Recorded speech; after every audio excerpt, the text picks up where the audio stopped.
తాకట్టులో ఉన్న బంగారాన్ని విడిపించి ఆ రోజు ఆన్లైన్ రేటుకే మేము కొంటాం. Sharma gold company. రోజు రోజుకు మానవత్వం మంటగలిసిపోతోంది. కట్టుకున్న భార్యనే అత్యంత కిరాతకంగా హత్య చేసి అది సరిపోదన్నట్టు భార్య శవాన్ని కూడా మాయం చేశాడు ఒక కిరాతకుడు. ఈ ఘోరం ఎక్కడో కాదు, జిల్లెలగూడలో ఉన్నటువంటి న్యూ వెంకటేశ్వర కాలనీలో జరిగింది. పైగా అతను ఎక్స్ ఆర్మీ, అంటే గతంలో ఆర్మీలో పనిచేసినటువంటి వ్యక్తి. ఇప్పుడు డిఆర్డిఓలో సెక్యూరిటీ గార్డ్ గా వర్క్ చేస్తున్నాడు. గురుమూర్తి పేరు. నిజానికి ప్రకాశం జిల్లాకు సంబంధించినటువంటి వాళ్ళు వీళ్ళు. ప్రకాశం జిల్లాలో నుంచి తర్వాత ఇక్కడికి వచ్చేసి వాళ్ళు గత కొంతకాలంగా 13 ఏళ్ల క్రితం మాధవితోటి ఈ గురుమూర్తికి పెళ్ళయింది.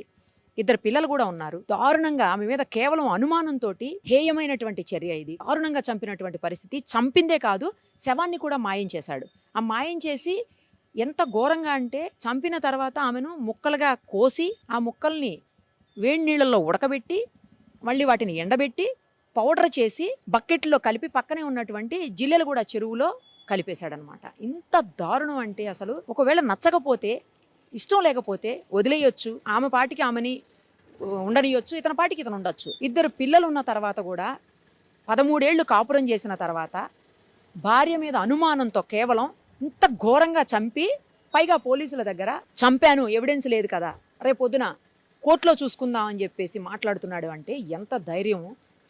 అసలు ఎందుకు ఇంత దారుణంగా సొంత భార్యని చంపి ఇంత హేయమైన చర్యలకు ఎందుకు పాల్పడుతున్నారు అసలు? పైగా పిల్లల్ని భార్యని కలిపి సినిమాకి తీసుకుని వెళ్ళి, సినిమా నుంచి వచ్చిన తర్వాత పిల్లల్ని తీసుకెళ్లి అత్తగారింట్లో వదిలేసి, ఆ తర్వాత భార్యతో ఇంటికొచ్చి గొడవపడి ఆమెను చంపటం. ఇలా కూడా చేస్తారా? ఇంత ఘోరంగా మనుషులు ఉంటారా? ఇంత మానవత్వం లేకుండా ఉంటారా? 13 ఏళ్ల పాటు తనతో కాపురం చేసి తనకు అన్నీ సమకూర్చినటువంటి భార్యను ఇంత హేయంగా కిరాతకంగా హత్య చేస్తారా అనిపిస్తోంది. అసలు తెలిసిన దగ్గర నుంచి కూడా అందరూ ఆశ్చర్యపోతున్నటువంటి పరిస్థితి. ఇంత ఘోరంగా చంపుతారా? ఎలా చంపుతారు అసలు ఇంత ఘోరంగా అని చెప్పి. ఇప్పుడు అదే ఇంటి దగ్గర మనం ఉన్నాం. ఇంట్లో కూడా ఎవరూ లేరు, ఖాళీ చేసేసారు మొత్తం అందరూ. కింద మరి ఓనర్స్ ఉన్నారో లేదో కూడా తెలియదు. ఇంకోటి ఏంటంటే, పోలీసులు ఇప్పటి వరకు మిస్సింగ్ కేసుగానే నమోదు చేసినటువంటి పరిస్థితి. ఎందుకంటే ఎవిడెన్స్ లేదు ఎక్కడా కూడా. కానీ తప్పు చేసిన ప్రతి వ్యక్తి ఖచ్చితంగా ఏదో ఒక ఎవిడెన్స్ వదిలేస్తాడు. అది లా చదివిన ప్రతి ఒక్కరికి తెలుసు, చట్టం చదివినట్టు తెలిసినటువంటి ప్రతి ఒక్కరికి తెలుసు, పోలీసులకు కూడా తెలుసు. సో ఎక్కడో ఒక చోట ఏదో ఒక క్లూ అయితే దొరుకుతుంది ఖచ్చితంగా పోలీసులకు. అది దొరికిన తర్వాత రిమాండ్ చేస్తారేమో. అంతవరకు అయితే కేవలం మాధవి తల్లిదండ్రులు ఇచ్చినటువంటి కంప్లైంట్ మేరకు పోలీసులు అయితే కేవలం మిస్సింగ్ కేసునే నమోదు చేశారు. ఇన్వెస్టిగేషన్ తర్వాత మరిన్ని విషయాలు బయటకు వచ్చే అవకాశం ఉంటుంది. ఆ ఇన్వెస్టిగేషన్ లో కూడా అతను సహకరించట్లేదని తెలుస్తోంది. గంటకు ఒక మాట మారుస్తూ, గంటకు ఒక రీజన్ చెప్తూ, ఏదేదో చెప్తూ పోలీసులనే బెదిరిస్తున్నాడని కూడా తెలుస్తా ఉంది. మరి ఒకసారి లోపలికి వెళ్ళి చూద్దాం పరిస్థితి ఏంటి. ఎందుకంటే ఓపెన్ ఉండదు, నాకు తెలిసినంత వరకు క్లోజ్ చేసే పెడతారు. అయినా కూడా ఒకసారి చూద్దాం. ఇప్పుడు గురుమూర్తి మాధవి ఉండే ఇంటి దగ్గరకు వచ్చేసాం మనం. ఒకసారి చూద్దాము. ఎందుకంటే క్లోజే ఉంది, ఎక్కడ కూడా ఓపెన్ లేదు, లాక్ చేసేసి ఉంది.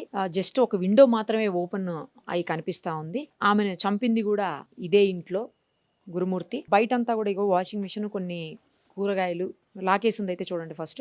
తర్వాత ఈ కూరగాయలు, తర్వాత ఈ బట్టలు అవన్నీ ఉన్నాయి. ఏం కనిపించట్లేదు. పైన అయితే చూసాము, జస్ట్ ఒక విండో, ఈ విండో ఏదైతే కిచెన్ విండో ఉందో అది మాత్రమే ఓపెన్ ఉంది. ఒకసారి చూడొచ్చు అందులో నుంచి. బట్ ఏం కనిపించట్లేదు ఇప్పుడైతే.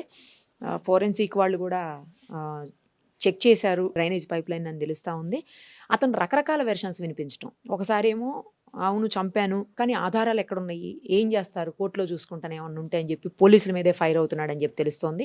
ఇంకోవైపు పోలీసులకు కూడా సరైనటువంటి ఆధారాలు దొరకనటువంటి పరిస్థితి. ఎందుకంటే చంపాడు, చంపిన తర్వాత అతను చెప్పిన వెర్షన్ ప్రకారం ఏంటి పోలీసుల దగ్గర అంటే, అందరం కలిసి మూవీకి వెళ్ళాము 15th. మూవీకి వెళ్ళిన తర్వాత ఇంటికి వచ్చాక ఆమె నాతో గొడవ పడింది. ఇద్దరం గొడవ పడినప్పుడు తాళి తీసి నా మీద మొహం మీద ఇసిరేసింది.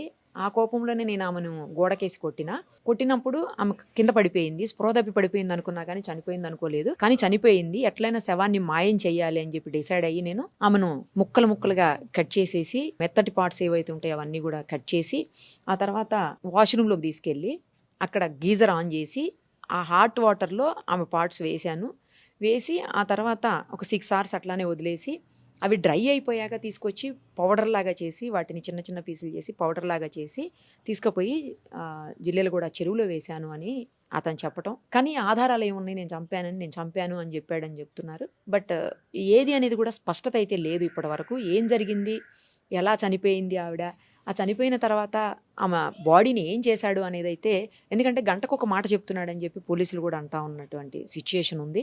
కానీ అత్యంత దారుణమైన హేయమైనటువంటి చర్య ఇది.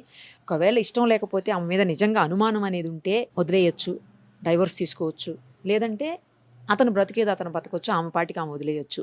ఇద్దరు చిన్న పిల్లలు ఉన్నారు. 13 ఏళ్ల పాటు కాపురం చేసి 2 పిల్లలకి తల్లి ఆమె. తల్లి లేని లోటు పిల్లలకి ఎవ్వరూ తీర్చలేరు ఎప్పటికీ కూడా. తండ్రి లేకపోయినా ఆ స్థానాన్ని తల్లి భర్తీ చేయగలుగుతుందేమో కానీ కొంతవరకు, బట్ తల్లి స్థానాన్ని అయితే మాత్రం ఎవ్వరూ ఎప్పటికీ భర్తీ చేయలేనటువంటి సిచ్యుయేషన్ ఉంటుంది. కనీసం పిల్లల ముఖాలు చూసైనా వదిలేసి ఉండాల్సిందేమో.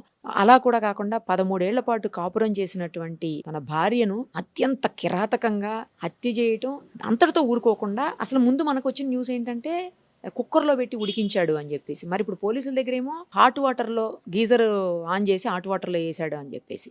సరే ఏదైనా కూడా దారుణాతి దారుణంగా హత్య చేశాడు. ఇంత ఘోరంగా ఎలా చేయగలుగుతారు అసలు? అన్నేళ్ల పాటు సన్నిహితంగా ఉండి భార్యని కడదాకా ఆమెకి తోడుంటానని చెప్పేసి మాట ఇచ్చి పెళ్లి చేసుకొని చిన్న అనుమానాలు ఏవో ఉన్నాయని చెప్పి అంతటితో వదిలేస్తే అయిపోయేదానికి ఘోరంగా చంపి ఆమె జీవితం నాశనం చేశాడు, ఇటు పిల్లల జీవితం నాశనం చేశాడు, తన జీవితం కూడా తను నాశనం చేసుకున్నాడు. ఏమన్నా చదువుకోనివాడు లేకపోతే తెలియనివాడు కాదు. అతను మిలిటరీలో పనిచేసి వచ్చి రిటైర్ అయిపోయి ఇప్పుడు డిఆర్డిఓలో ఒక సెక్యూరిటీ గార్డ్గా విధులు నిర్వహిస్తున్నటువంటి సిచ్యుయేషన్. మరి అలాంటప్పుడు అన్నీ ఆలోచించాలి. ఆలోచించే బహుశా ఏ ఎవిడెన్స్ దొరకకూడదని చెప్పి ఇలా చేశాడేమో మరి. కానీ కనీసం మానవత్వం లేకపోవడం అనేది దారుణమైనటువంటి విషయము. పైగా ఇదంతా చేసి ఏమీ తెలియనట్టు మళ్ళీ వాళ్ళ అంటే తల్లి భార్యకి అత్తగారికి ఫోన్ చేసి ఆమె కనిపించట్లేదని చెప్పి వాళ్ళిద్దరితో పాటు ఆ భార్య తల్లిదండ్రులతో పాటు పోలీస్ స్టేషన్ వరకు వెళ్ళి కామ్గా అమాయకంగా నిల్చొని కేసు రిజిస్టర్ చేసి వచ్చాడు. ఎంత ఘోరం అసలు, ఎంత దారుణం. చివరికి పోలీసులకు అనుమానం వచ్చి సీసీటీవీ ఫుటేజ్ మొత్తం తీస్తే ఆమె బయటికి వెళ్ళిపోయిందని చెప్తున్నాడు కదా, ఇంట్లో నుంచి వెళ్ళిపోయింది నాతో గొడవపడని చెప్పాడు. సో ఆ సీసీటీవీ ఫుటేజ్ తీసినప్పుడు మొత్తం మ్యాటర్ అంతా బయటకు వచ్చింది. అసలు ఆమె ఇంట్లో నుంచి బయటికి వెళ్ళినటువంటి సిచ్యుయేషన్ లేదు. సో ఏమైంది ఎలా అయిందని అప్పుడు అదుపులోకి తీసుకుని క్వశ్చన్ చేస్తే మొత్తం విషయాలన్నీ బయటకు వచ్చాయి. ఇది కఠినమైనటువంటి శిక్ష వేయాలి. ఎన్ని చట్టాలు ఉన్నాయి మనకు, ఎంత కఠినమైనటువంటి శిక్షలు ఉన్నాయో, కానీ సత్వరం ఆమె అయితే తిరిగి రాదు. ఆమె పిల్లలకి, ఆమె కుటుంబానికి, తల్లిదండ్రులకి మాత్రమే న్యాయం చేయాల్సినటువంటి పరిస్థితి ఉంటుంది. ఎప్పటికీ ఇలాంటివన్నీ ఆగుతాయో అర్థం కాదు. ఇన్నేళ్ల పాటు కలిసి ఉన్న తర్వాత కూడా తన భార్యని తానే ఇంత ఘోరంగా కిరాతకంగా అసలు మానవత్వం అనేది లేకుండా హత్య చేసి ఆ తర్వాత ముక్కలు చేసి తర్వాత ఆ బోన్స్ అన్నిటిని పౌడర్ని చేసి ఇంత ఘోరంగా చేయాల్సిన అవసరం ఉందా? అసలు ఎందుకు ఇంత కక్ష ఉంటుందా మనుషుల మీద? తన సొంత మనుషుల మీదనే. వాళ్ళు ఉంటే వదిలేయచ్చు, తన పాటికి తనని బతకనిస్తే అయిపోయేది, అతని పాటికి అతను బతికితే అయిపోయేది. ఏంటి ఘోరం అసలు? ఖచ్చితంగా 100% తప్పు చేసిన వాడికి శిక్ష పడే తీరాలి. అది కూడా కఠినమైన శిక్ష, సత్వరం పడాల్సినటువంటి అవసరం అయితే కనిపిస్తూ ఉంది. ప్రస్తుతం మనతో పాటు మీరుపేట పోలీస్ స్టేషన్ దగ్గర ఉన్నారు హ్యూమన్ రైట్స్ సంబంధించిన వాళ్ళు, అలాగే పలు మహిళా సంఘాల వాళ్ళు. ఒక్కసారి ఈ మాధవి విషయంలో వాళ్ళు ఏం చెప్తారో చూద్దాం. అమ్మ, జరిగినటువంటి దారుణమైన సంఘటన, భార్యని అత్యంత కిరాతకంగా చంపటమే కాకుండా శవాన్ని కూడా మాయం చేయటం, పైగా పోలీసులు కూడా బెదిరిస్తున్నట్టు తెలుస్తోంది. ఏం చేస్తారు, కోర్టులో చూసుకుంటాను, ఎవిడెన్స్ ఏముంది అని అడుగుతున్నాడంట. రకరకాలుగా గంటకు ఒక మాట చెప్తున్నాడని చెప్తున్నారు. ఇంత దారుణంగా ఒకవేళ నచ్చకపోతే ఆమె మీద అనుమానం ఉంటే వదిలేయొచ్చు, దూరంగా ఉండొచ్చు, రకరకాల మార్గాలు ఉన్నాయి. కానీ ఇంత హేయమైన కిరాతకమైన చర్యకి పాల్పడాల్సిన అవసరం ఉందా? ఈ రోజున ఒకటి చెప్పాలంటే అమ్మ, సమాజంలో మహిళలకు గాని స్త్రీలకు గాని రక్షణ లేకుండా పోయింది. భార్యని అంత దారుణంగా 72 ముక్కలు చేసి చంపిండంటే అలాంటి వ్యక్తిని క్షమించడానికి వీలు లేదు. ఏం చేసుకోపోండి అని మాట్లాడుతున్నారు చూడండి. ఇది ఇంకా ఖండించాల్సిన విషయం. కనీసం 2 పిల్లల తల్లి, ఒక ఆర్మీలో పనిచేసి వచ్చిన వ్యక్తి విచక్షణ జ్ఞానాన్ని కోల్పోయి నా భార్య 2 పిల్లలు ఉన్నారనే కామన్ సెన్స్ కూడా లేకుండా భార్యని అంత దారుణంగా 72 ముక్కలు చేసి నరికి మళ్ళా కుక్కర్లో పెట్టి ఉడకబెట్టి ఎండబెట్టి దాన్ని పొడి చేసి నదిలో కలిపొచ్చిన సంఘటన అసలు ఇట్లా మనసుని కవలించేస్తుంది. మామూలు విషయం కాదండి ఇది. వాడికి మాత్రం ఎట్టి పరిస్థితుల్లో ఇమ్మీడియట్ శిక్ష పడాలి. ఏ ఆర్మీలో చేసిరాని, ఎక్కడైనా చేసిరాని, ఆర్మీలో చేసి వచ్చిన వ్యక్తికి ఇంకా ఎంత ఉండాలి, స్త్రీల పట్ల గౌరవం ఉండాలి, ఒక బాధ్యత ఉండాలి. ఆ బాధ్యత లేకుండా, భార్య అనేది ఇది లేకుండా, ఒక ఆడమనిషి అనే కనీస జ్ఞానం లేకుండా బిహేవ్ చేసిన ఆ వ్యక్తికి ప్రభుత్వము, చట్టము, జడ్జి గారు ఇమ్మీడియట్లీ శిక్ష పడాలి. కాలయాపన చేయకుండా బెయిల్ తీసుకునే అవకాశం ఉంటుంది. ఈ కేసులో బెయిల్ కూడా రావద్దు. బెయిల్ రాకుండా జైల్లో పెట్టి కాలయాపన చేయొద్దు. ఇమ్మీడియట్లీ సిట్టింగ్ జడ్జి ద్వారా ఇమ్మీడియట్లీ జడ్జి గారికి నేను కోర్టు వారికి డిపార్ట్మెంట్లకు ఒకటే చేత దండం పెడుతున్నా. ఇమ్మీడియట్లీ అలాంటి వాడికి శిక్ష పడాలయ్యా. ఆ బాధ ఆ తల్లి ప్రాణం పోయేటప్పుడు పడ్డ బాధ వాడికి కూడా తెలవాలి. ఇంకొక మగ మనిషి ఎవరైనా సరే ఆడవాళ్ళని శిక్షించాలన్నా, ఆడవాళ్ళ మీద అగత్యాలు చేయాలి అన్నా వాళ్ళు ఇట్లా ఉలిక్కి పడేటట్టు ఉండాలి. ఆడవాళ్ళ జోలికి రావాలన్నా, స్త్రీల పిల్లలు పసిపిల్లల జోలి. మొన్ననే రీసెంట్గా ఒక వారం కాలేదమ్మా ఇబ్రహీంపట్నంలో ఒక చిన్న సంఘటన చోటు చేసుకుంది. సొంతం బాబాయే అన్న కూతుర్ని దారుణం చేయడం జరిగింది. 13 ఏళ్ల మైనారిటీ బాలికం చేయడం జరిగింది. అది మర్చిపోతున్నామో లేదు, మర్చిపోను కూడా మర్చిపోలేదమ్మా. జస్ట్ ఇది జరిగి ఒక వారం రోజులు అయింది. ఇంతలోనే ఇది వెలుగులోకి వచ్చేసరికి హృదయం ఇట్లా కవలించి భయంకరమైన బాధ, చెప్పుకోలేని బాధ ఇది. కాబట్టి స్త్రీలకి ఇలాంటి జరగకుండా చట్టము గవర్నమెంట్ ముందుకొచ్చి వాడికి మాత్రం బెయిల్ రావద్దు. ఎలాంటి పరిశ్రమలు తప్పించుకోవడానికి వీల్లేదు. చట్టం నుంచి ఇమ్మీడియట్లీ శిక్ష పడాలి. వాడికి కఠినమైన శిక్ష. ఇట్లా జనాలు చూస్తుంటే ఇంకొక మగవాడు ఆడదాని మీద మర్డర్ చేయాలని ఆలోచన వచ్చినా, ఆడదాన్ని అఘాత్యం చేయాలని చిన్న థాట్ వచ్చినా కూడా ఇట్లా భయపడేటట్టు ఉండాలి. అలాంటి శిక్ష వేయాలని నేను గవర్నమెంట్ని చేతులు దండం పెడుతున్నాను. అట్లాంటి శిక్ష వేసి జనానికి ఇట్లా కళ్ళు తెప్పించేటట్టు కావాలి. ఇంత ముందు కూడా గతంలో వచ్చిన నిర్భయ చట్టం వచ్చింది, ఎన్నో చట్టాలు వచ్చినాయి. అయినా కూడా ఉపయోగం లేకుండా పోయినాయి. ఏ చట్టాలు వస్తూనే ఉన్నాయి. ఆడవాళ్ళకి, మహిళలకి, మైనార్టీ అమ్మాయిలకి జరగాల్సిన అన్యాయం, అఘాత్యాలు, మానభంగాలు, మర్డర్లు జరుగుతూనే ఉన్నాయి.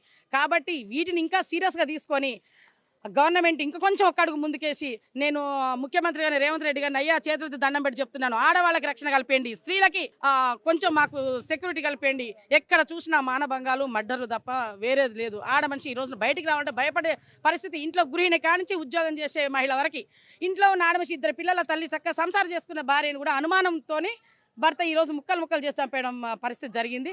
కాబట్టి ఇలాంటి మహిళలు ఈ రోజున ఒక్కళ్ళు ఒంటరిగా పోయే పరిస్థితి లేకుండా అయింది. ఒంటరిగా పోయి ఎట్నో ధైర్యంగా ఉండి వాళ్ళ పని వాళ్ళు చేసుకుంటున్నా కూడా వెనక నుంచి ఇలాంటి తగులుతున్నాయి. కాబట్టి వాడిని మాత్రం తప్పించుకుంటాను. వీళ్ళు వాడు ఎక్కడున్నా సరే ఇమ్మీడియట్లీ వాడిని జైల్లో వేసిందని తెలిసింది మాకు. ప్రభుత్వం ఇమ్మీడియట్లీ స్పందించింది, వాడిని పట్టుకుంది, జైల్లో వేసింది. కానీ శిక్ష పడాలి. జైల్లో వేసి ప్రభుత్వం సొమ్ముతోని కూర్చోబెట్టి మేపొద్దు. ప్రభుత్వం సొమ్ము కూడా వేస్ట్ కావద్దు, వృధా కావద్దు ఇట్లాంటి వాళ్ళకి. కాబట్టి ఇమ్మీడియట్లీ శిక్ష పడాలి. వాళ్ళని ఇమ్మీడియట్లీ ఆ శిక్ష పడితే ఆ తల్లి చనిపోయిన ఆ తల్లి ఆత్మకి శాంతి కలుగుద్ది. ఇంకొక మగవాళ్ళు ఎవరు కూడా ఇట్లా ముందుకు వచ్చి ఇలాంటి పని చేయాలని అనే ఆలోచన వచ్చినా కూడా గుండెలు గుబులు పట్టేటట్టు ఉండాలని నేను గవర్నమెంట్ కోరుకుంటున్నా. ఆ విధమైన శిక్షలు కలిగించాలని నేను గవర్నమెంట్ని, డిపార్ట్మెంట్ని, జడ్జి గారిని అందరినీ నేను కోరుకుంటున్నానయ్యా. ధన్యవాదాలు. ఈ సంఘటన జరిగి ఇప్పుడు 24 గంటలు అయినట్టుంది మేడం. మాకు నైటే తెలిసింది. కానీ మేము అందరం కలిసి మాట్లాడుకున్నాం. మేము ఫ్రెండ్స్ అందరం, మేము మహిళా సంఘం అందరం మాట్లాడుకొని ఇక్కడికి వచ్చి రావడం జరిగింది. రాగానే ఫస్ట్ ఇక్కడ అసలు ఏం జరిగింది ఏందో తెలుసుకుందామని మేము ముందు లోపల పోయి ఎస్ఎస్ఆర్ని అడిగాము. అడిగితే సార్ ఏమన్నారంటే, అమ్మ ఇంకా మాకు ఇంకే విశేషాలు ఏం తెలియదు, నాకు సిఎస్ఆర్ లేరు, బయటికి వెళ్ళారు, వస్తారు, వచ్చినాక క్లారిఫై ఏమున్నా చెప్తానమ్మా మీరు అన్నారు. అన్న తర్వాత మేము బయటకు వచ్చాము, కొందరితో మాట్లాడాము.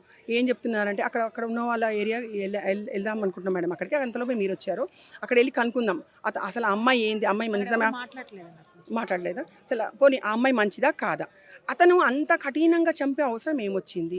ఒకవేళ సరే ఆ అమ్మాయి క్యారెక్టరే బాగాలేదే అనుకోండి, వాళ్ళ పేరెంట్స్ పిలిపి చూపించకపోయింది. అమ్మ ఇగో మీ అమ్మాయి ఇలా చేస్తుంది, నాకు వద్దు విడాకు లేకపోయింది, వదిలేసి అయిపోదు. 2 పిల్లల తల్లి అంట, ఏదో ఆమె బతుకు.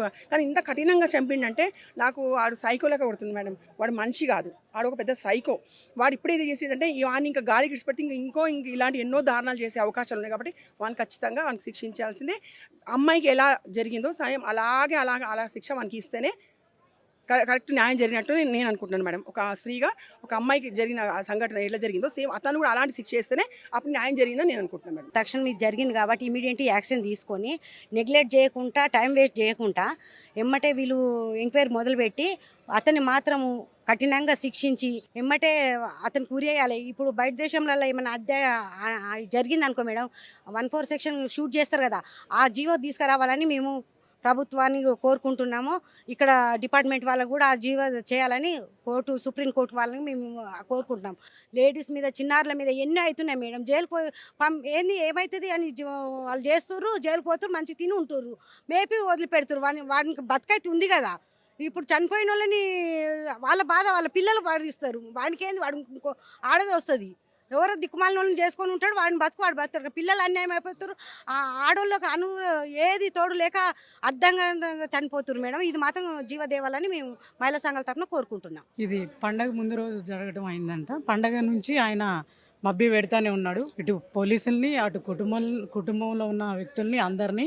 మళ్ళీ ఏమీ తెలియనట్టు వచ్చి నా భార్య కనిపించట్లేదని చెప్పి మిస్సింగ్ మిస్సింగ్ కేసు కింద దీన్ని చిత్రీకరించడం అయింది.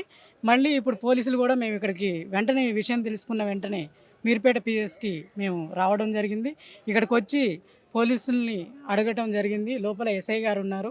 సార్ ఏమైంది సార్ అంటే మిస్సింగ్ కేసు కిందే ఉందమ్మా, ఇంకా ఏమీ దీని గురించి మేము ఆలోచించలేదు, అది ఏం జరుగుతుందో అనేది మొత్తం సిఐ సార్కే తెలుసు అని చెప్పారు. సిఐ గారి కోసం వెయిట్ చేస్తూ ఉన్నాము. అయినా కానీ ఇట్లాంటి విషయాలు ఒకటి జరుగుతుందంటే ఇంకోటి వెలుగులోకి వస్తుంది. మా పూర్తి డిమాండ్ ఏంటంటే ఇట్లాంటి విషయాలు ఇంకొకటి వెలుగులోకి రాకోకుండా మంచి జీవో పాస్ చేయాలి. ఇప్పుడు వరకు ఎన్నో జీవోలు పాస్ అయినాయి కానీ అమలు అవుతలేవు. నిర్భయ చట్టాలు కానీ ఏ అయినా కానీ అమలు చేయట్లేదు. ఇప్పుడు ఈ సంఘటన నిన్నగాక మొన్న చెల్లి వాళ్ళు చెప్పారు, తుర్కెంజాల్లో సొంత బాబాయ్, తర్వాత మొన్న ఒక పాపని బీటెక్ పాపని, ఇట్లా రోజుకు ఒక 2-3 అయినా జరుగుతూ ఉన్నాయి. మన రాష్ట్రం నలుమూలలంగా కావచ్చు, దేశవ్యాప్తంగా కావచ్చు, పిల్లలు ఏదో ఒక రకంగా ఇంకా కిందకి దిగజారిపోతూనే చంపేస్తానే ఉంటున్నారు. మగవాళ్ళ ఆధిపత్యం ఎక్కువైపోతుంది.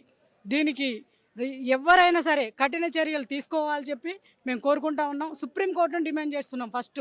ఎందుకంటే పోలీసుల దగ్గరికి వెళ్ళామనుకోండి, వాళ్ళకి ఏదో రిమైండ్ చేసినట్టు చేస్తున్నారు, మళ్ళీ వెంటనే బెయిల్స్ ఇచ్చేస్తున్నారు, లేకపోతే కొంతసేపు జైలుకి పోతున్నారు, మళ్ళీ సత్ప్రవర్తన అనే దాని కింద బయటకు వచ్చేస్తున్నారు.